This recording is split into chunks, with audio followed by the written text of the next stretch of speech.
Hey, what's up, guys? This is Chuck Roque with another episode of the Reely podcast. That's what's going down on this Saturday morning. As you can see, I am laying on my bed like a high school girl waiting to call their crush. Because my mom's watching Dances with Wolves in the other room, and I don't have a desk, and that's where we are today. Um, Hi, happy to be here. I have a lot I want to talk about. I am performing tonight at the Comedy Chateau at 8:30, but by the time you're listening to this, it will have been far too late because there's no chance I'm going to post it before I have to go. But I'm just sitting here. I have a day off. Um, and normally I have like other people podcasting with me. Um, but now I want to do this as like a solo venture to understand what's going on in here because I don't really understand what's going on up there all the time. So thank you for joining me on this experimental Saturday bout. Um, I really wanted to talk about movies. I always want to talk about movies. But last week, no, the week before, I had the opportunity to be a second assistant camera person for a really cool documentary that was shot in the old Los Angeles theater, and I wanted to catch it on camera, my emotions before I forgot because sadly they're already fading. But when I was there, first of all, if you haven't been into one of those old timey Los Angeles theaters, now I don't know if now's a good time to go, but you may be running out of time to go. I don't even know if theaters are open anymore. We were obviously shooting a film there, so we were able to be in there. But if you haven't, they're like cathedrals. They're so ornate. I posted a couple pictures on my Instagram, but being in there was a legit religious experience to me. Because as far as I've known, I've always wanted to make movies. And then as I've gotten older, I try to answer that question, like, why do I want to make movies? I know I want to make movies. I know I'm making movies. I know it's stressful, but I know I don't want to do anything else. And I always try to figure out, not always, but I've been trying to figure out, like, who I am as a person. Why do I like movies this much? What draws me to them? This morning, I finished the series on Amazon Prime, ZeroZeroZero, and it was one that my parents had already finished and recommended, and they were next to me while I watched the finale again, and the idea came to me like, wow, I think I really like movies because my family likes movies, and it was the only way we really bonded as a family, because in my experience, like trips to Disneyland and like vacations and other shit was so stressful for whatever reason, the planning, the money, the wanting to do different things at different ages, the expectations from a vacation or a paid trip sometimes suffocate all the fun and the memories you're supposed to be having. But movies has always been, movies have always been like my family's escape. And when I say that, I mean like immediate family, my brother, my sister, and my parents. And it's something that I just wanna contribute to. I at least wanna make the two movies I have in my head come to fruition to see if I really got it, if I really got what it takes. And if I could make a quality film. And I believe I can. And the plan is someone else can see that once I put out my art and my film the way I want to see it, and there are two of them. I'm hoping people will see the kind of person I am and want to collaborate with me um, and hopefully make more. Make a career out of it is uh, really the end goal here. So back to the Los Angeles theater. It was just it was built. I don't even have all these facts for it. It was built a really long time ago, but whenever City Lights premiered with Charlie Chaplin, he had rushed. I'm gonna sneeze. Thank you. He had rushed the design of the. Sorry, he had rushed the construction of the theater to premiere City Lights, and that entire theater that's been there for close to a century, maybe a century. I think, you know what? It's gonna bother me. Bear with me. Um, Los Angeles Theater. When was the Los Angeles Theater?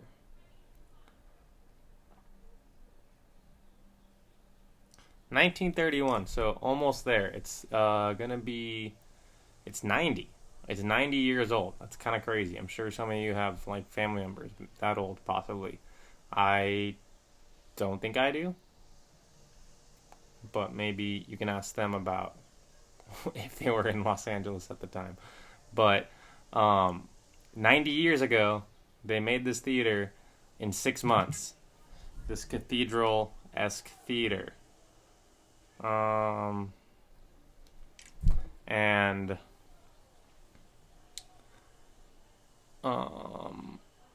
sorry. When you get a text and then your just whole thought process is thrown off and you start thinking about, what if I say yes to this, or what if I say no to this, and yada yada yada. The main point I was trying to say is they spent 6 months building this insanely ornate theater that has lasted 90 years, and it's so gorgeous in there that the guy who built it went bankrupt in 3 months. Like, the main financier lost all of his money because I don't know. It's so luxurious in there that I think it is better than most movies that have actually screened in there.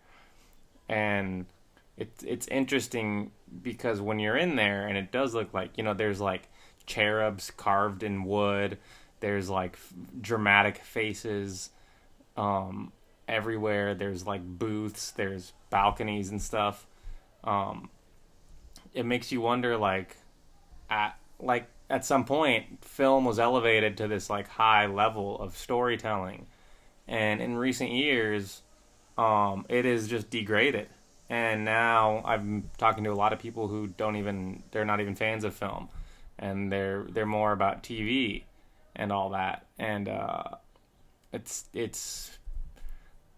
disheartening as someone who loves movies to see that people don't love movies. And so I'm trying to make a movie, or my two movies at least, one's a comedy, one's a horror. I'm trying to make these films to hopefully inspire a new generation of filmmakers, because I think, and even though TV is good, it's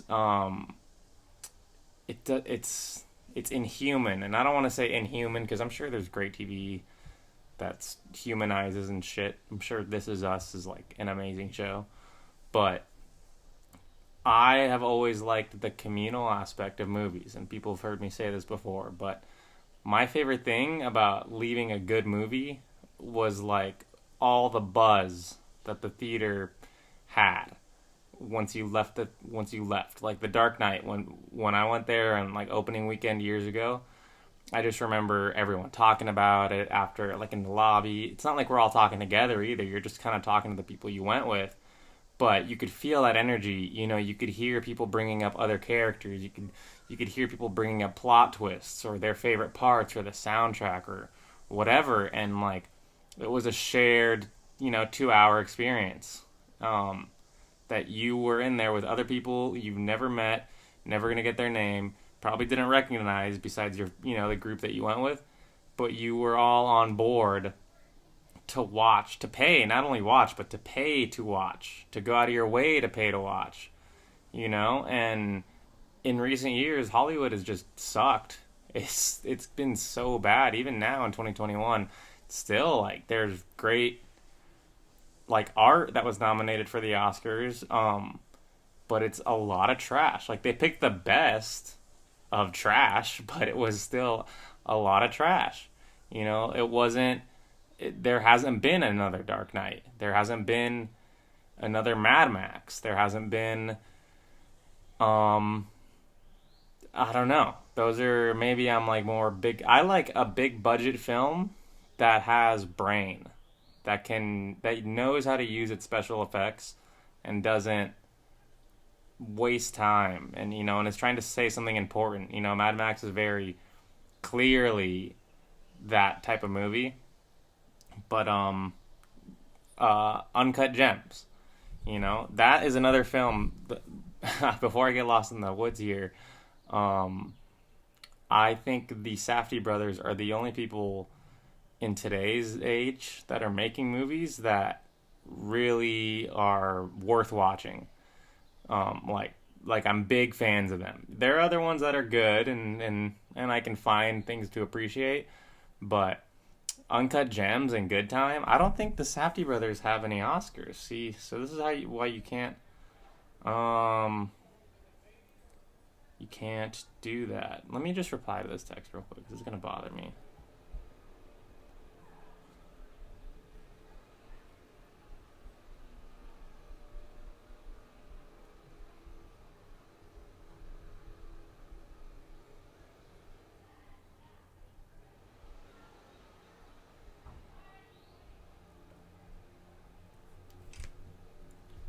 Wow, I'm probably not gonna edit that out because let's see, it was at 11:30. Maybe I'll edit it out. But you could just scroll past.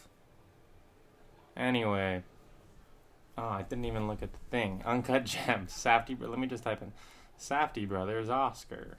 Safdie Brothers Oscars.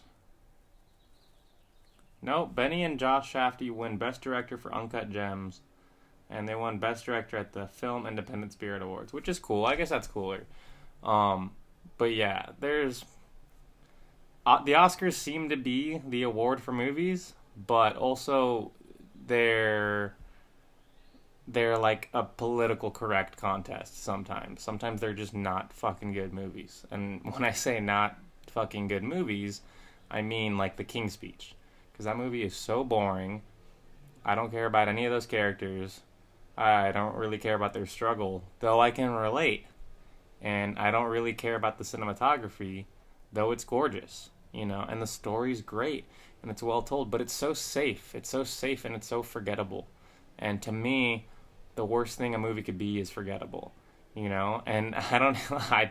All I really remember from that movie is the lead, Carrie. There's like three British actors.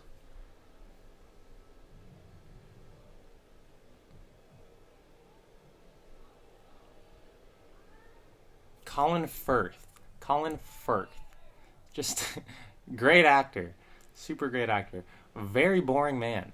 I'm sure if I met him I'd disagree, and hopefully this reaches him and we can grab a pint and talk it out. And you can really sell me on it, and I would love that because that's a human connection. But the King's Speech, all I remember is Colin Firth putting like metal balls in his mouth. And that was like the only cinematic thing that I was drawn to. Versus like another element, and my brain works in really weird ways, but I wanted to talk about Tampopo in the scene where the guy cracks an egg in his mouth and then he passes it delicately to his lover's mouth, and it was so weird and so bizarre, but it was like to see that on film, to see that shot and lit nicely, and to put that in that moment of that movie is a lot more impactful than the King's Speech. And again, I know they're apples and oranges. You really can't compare, but you can both call them films, which they are. And I know they were trying to do different things with the mouth thing, but that's like the only thing I remember from the King's Speech. Here, but to lay off that one for a bit, we could talk about another mega piece of shit, Argo, and and that is just a straight up piece of shit. Argo should not have been a movie, and should not have been made, frankly. Argo should have been a 60-minute special. Argo should have been a documentary that blew up more. Maybe Argo should have been one of those CNN docs, or like a Vice film, or something, but not a movie. Because when you base it on true events, and you can Google the true events, and you can see how it ends, that you're killing the suspense. And nothing in that film was like, none of the character development or nuances was three-dimensional enough to make me give a shit about those people. Like, you spent money getting the nice actors and you put John Goodman in another movie, and I didn't learn anything. I just learned, okay, they faked shooting a movie to get these people out of the situation. That's an incredible story. That would be an incredible book. But why is it a good movie? You know, it's just not visually stimulating, and there's no suspense. You know they're gonna save them. You know, it's like the prequel syndrome. You know Anakin won't die, but it's a good film because you see his arms get chopped off and shit. And you didn't know that about Darth Vader before, you know, unless you're some crazy lore nerd who knew that. But as a cinema nerd, it was sick. It was like, wow, okay, you're adding something to the conversation. Argo, you could learn the whole story and be impressed, and then not watch the film. You know, but maybe it's one of those movies that, like, you can watch, like, in a high school class. You know, like, if the teacher doesn't want to teach that day, and they're like, yeah, we're gonna skim over this part in history, but for fun, for Friday, we're gonna watch Argo, and that'd be sick. Yeah, that'd be awesome. But that's the only spot I see that movie. That does seem, in my head, there's like a genre of movies that are just high school movies that, like, if they were to play in that class, it'd be sick as fuck, but you don't need to watch them in a theater or at home. And now I'm going to transition over to Tenet, the newest Chris Nolan film. And Chris Nolan, who I'm a big fan of, Tenet was another very just boring movie, and it might become forgettable. I've heard people who have really strong feelings towards Tenet, both positive and negative. But then I've met a couple people who align pretty concise with me, where they thought it was just too cerebral. They thought it was just too, soaked with the intelligentsia of, like, Hollywood, where it was like, okay, this is about time, and the main bad guy wants to destroy the world. You know, and we're just going to keep it minimal, and we're going to go to nice locations on a yacht. Like, it was very Nolan, it was very auteur theory, but my biggest gripe with that one was the scene where they actually explain how inversion works. Probably takes about 5 to 10 minutes of screen time, if that. They only show that popular actress, whose name is failing me now, but she was like the scientist, and the only reason she was in that movie was to explain how inversion works to the audience, to, like, connect that gap. And it sucked because if you didn't understand it in that scene, like I didn't, then you were just kind of fucked the rest of the movie, and you were just like, okay. You know, I was talking to another guy on set who said once those two guys... Oh, spoiler alert, by the way, if we're this far, for 20 minutes in, let's lay some ground rules. So there's going to be spoiler alerts with anything I talk about. I'll do my best to describe a movie without revealing any plot details. I think I'm okay at that. And then 2, I think it's worth acknowledging now that I do work in the film industry. So I do have... And I got a film degree. Film has been my life. Like, I've dedicated my life to this shit. And my opinions are my own. But I love talking about it, and I love getting all this drabble out of my brain, and it feels good, and I love serotonin, so I'm gonna keep doing it. But someone mentioned to me on set where in the movie Tenet, Washington Sun, God, what's his name? Tenet cast. When John David Washington, the lead, and then Robert Pattinson, they're getting attacked by two masked men. Someone already, I was talking to on set, was like, oh, I knew that was going to be them from the future. It's like, why were they wearing masks? It was such a dead giveaway. I didn't get that, but I could see now how they could get that. They too are a film cinephile, just a film nerd that, and it's annoying because people like us just pick apart these movies, but hence the podcast, man. You could shut it off whenever you want, dog. Totally forgot Aaron Taylor Johnson was in that, but I think he was the army guy. He has had... No one has given that guy a good enough role since Kick-Ass. He deserves a little more, in my opinion. Kenneth Branagh, great actor. Hamlet was kind of fucking, for as boring as Hamlet was, so visually pleasing. And for him to adapt that whole film, Kenneth Branagh has my forever respect. For even how much I don't really care about that film, Hamlet is such a piece of art that he has my respect. And then Clemence Boyce is that actress who played the scientist. Most popular... Oh, and in Bruges. I'm not going to be able to put that in focus anywhere. The exposure's all off. But she's a great actress, and they only gave her that one scene, and she doesn't even have a last name in the film. So it's like, when I see things like that, I think of Network, where that actress won the best actress Oscar, and had the shortest amount of screen time. Like, she holds the record for that, and I think she's only on the screen for 6 minutes.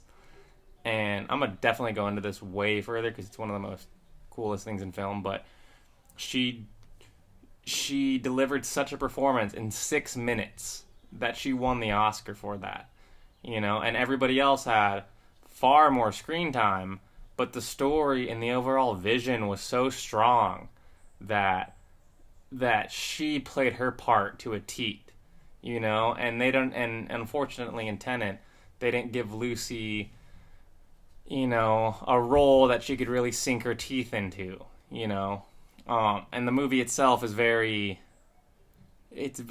shallow. It feels very fake. It feels very aesthetic over story, and although I'm sure the math checks out and he was happy to do it, it's just very, and especially how you have to watch every scene twice once they go backwards. It's a very, very tedious movie. That movie kind of feels like a chore.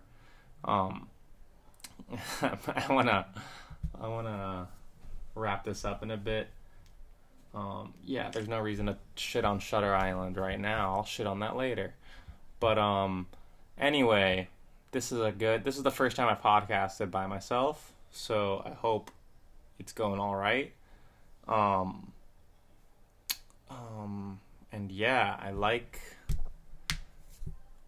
the opportunity. I like rapport. Hopefully, I can connect with some people through this, some other cool film people, and you guys can put me on to good films, or you guys can tell me my opinion's trash. I'd hate that. That would crush me.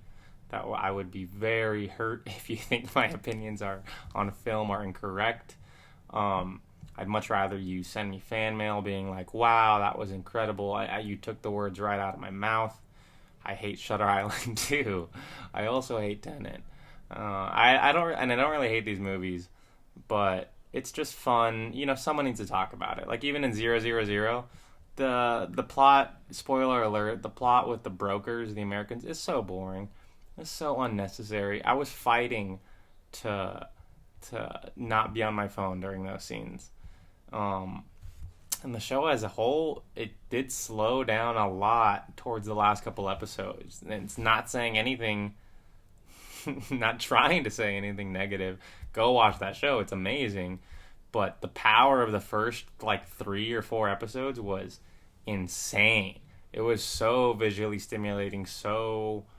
The screenplay, the acting. The acting is for sure what was, carrying that whole series. But also the production, the 3-country production going on. That was incredible, and I really hope to see more stuff like that. Very good, just straight up crime drama, Maybe cut the driving shots. There's a lot of quiet shots, people just in cars, not really talking. And also never cast Dane DeHaan in like anything again, unless he's like a serial killer, or like CGI'd face or something. Oh my god, that's so rude. I'm so sorry, Dane, but I hated you in this. I really did. I hated you and your sister in this. Um, that's a really mean thing to say, so I should compliment Sandwich you real quick. And who am I, bro? I'm just a fucking dude recording a podcast on a bed, so...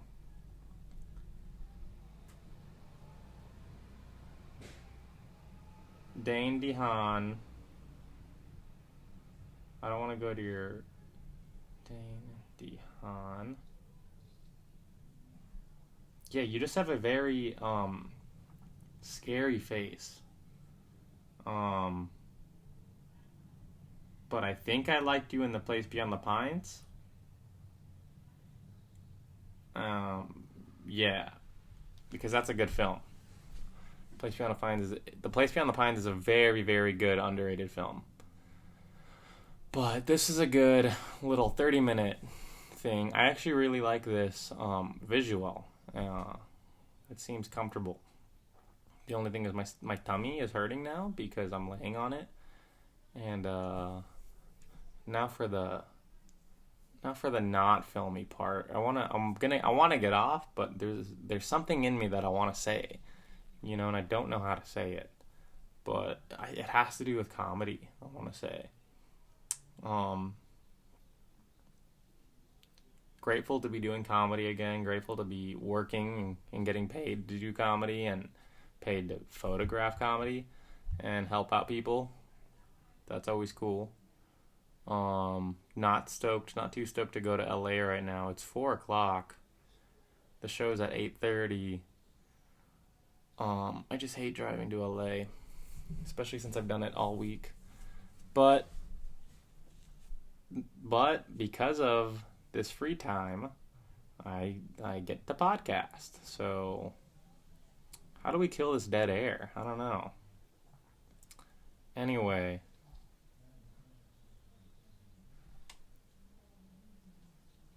yeah, I got nothing. I kind of hope my homies hit me up and reply and I could go dip.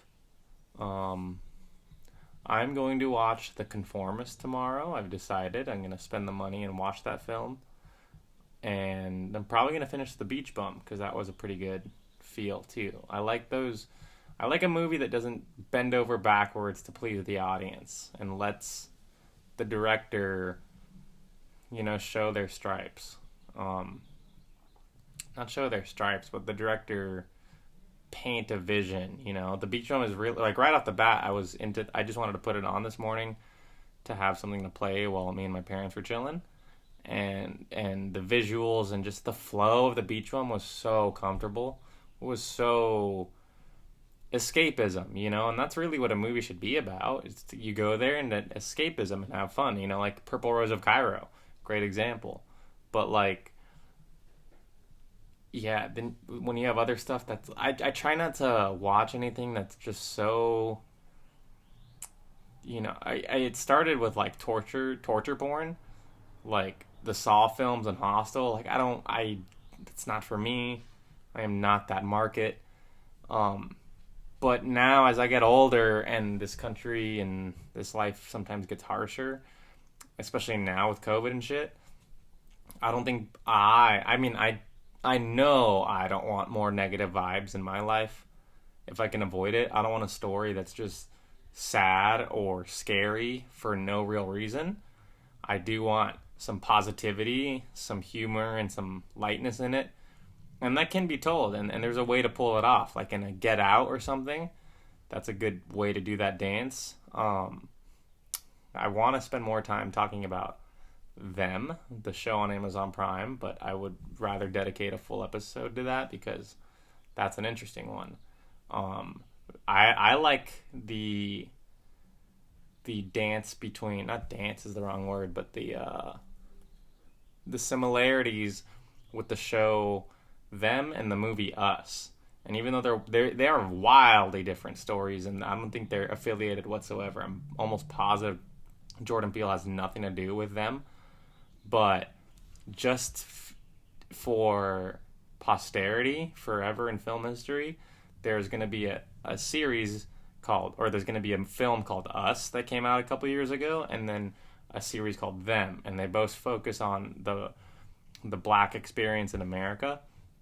And I like the nuance of like, okay, there's a show, or yeah, there's a movie called Us, and there's a show called Them. Just that whole us and them thing, really, it puts a mirror to where we are as a country. You know, people still see us in just two groups for whatever reason.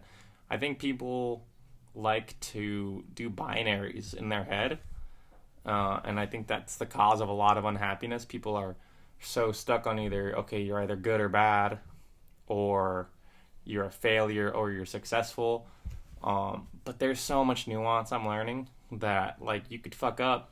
Like, recently I fucked up on set, and in the same day, I was able to text two other managers and book myself to work for them on my schedule, on my time. You know, so it's like on a day that I thought I took a big L, I also got a medium-sized W, you know? So, like, take that shit into account. You know, it's not the end of the world. I know times are tough and shit seems like bigger than it really is, but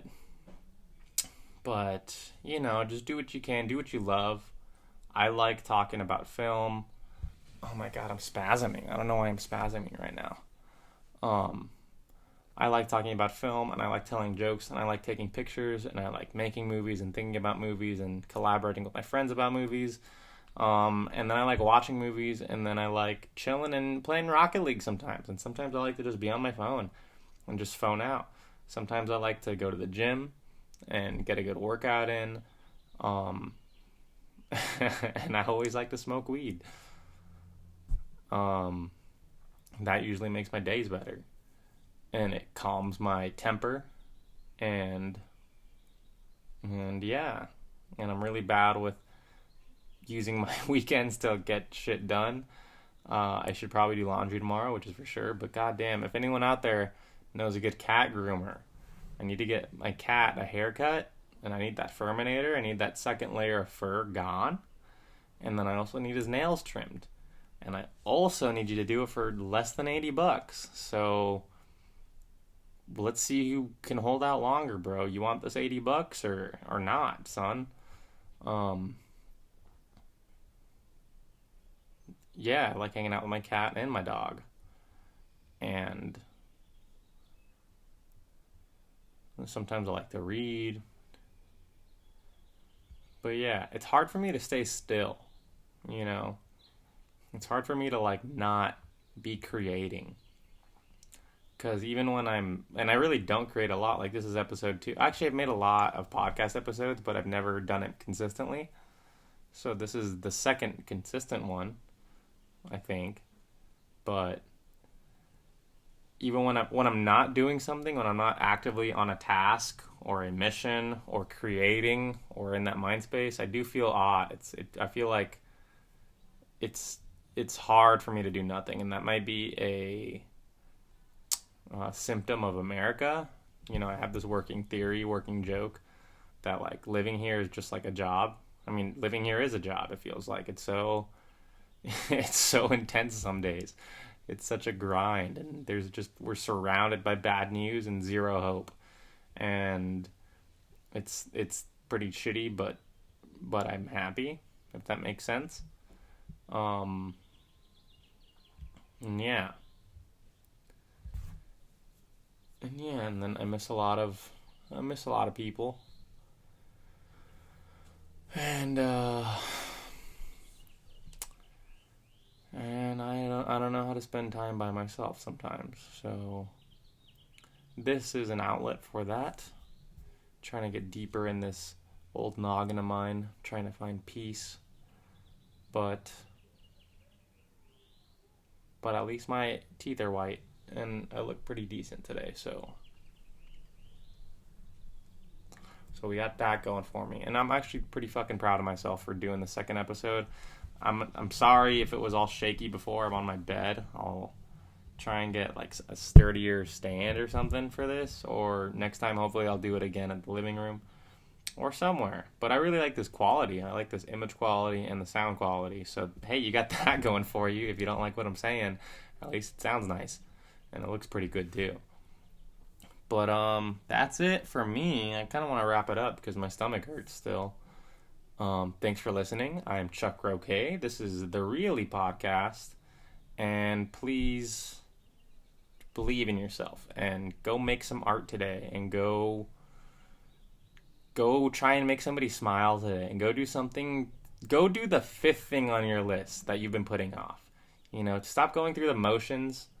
Maybe I'm projecting, but if this applies to you, then it applies to you. But stop going through the motions of life for a second. Stop doing this because you have to relax today and you have work on Monday or whatever. And go do something that you've been thinking about for a while and you feel kind of nervous. But if you have like that little bit of energy, for example, like for me to get closer to my dad, I got him a book, basically like a write your own memoir.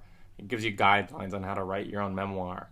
And I don't really know my dad that well, and we have an interesting relationship. I mean, I know him, but I don't know if I know him. I know what I see, but I don't know how he sees himself.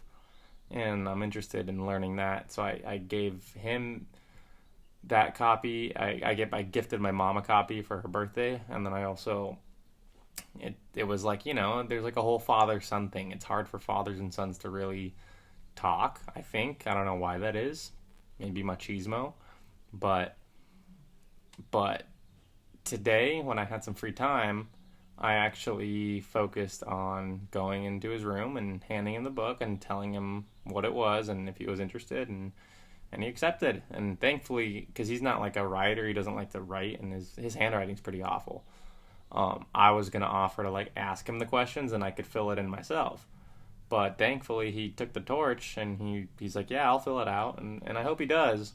But at the very least I did my part and I feel good about that. And then I also started this podcast by myself finally. So baby steps.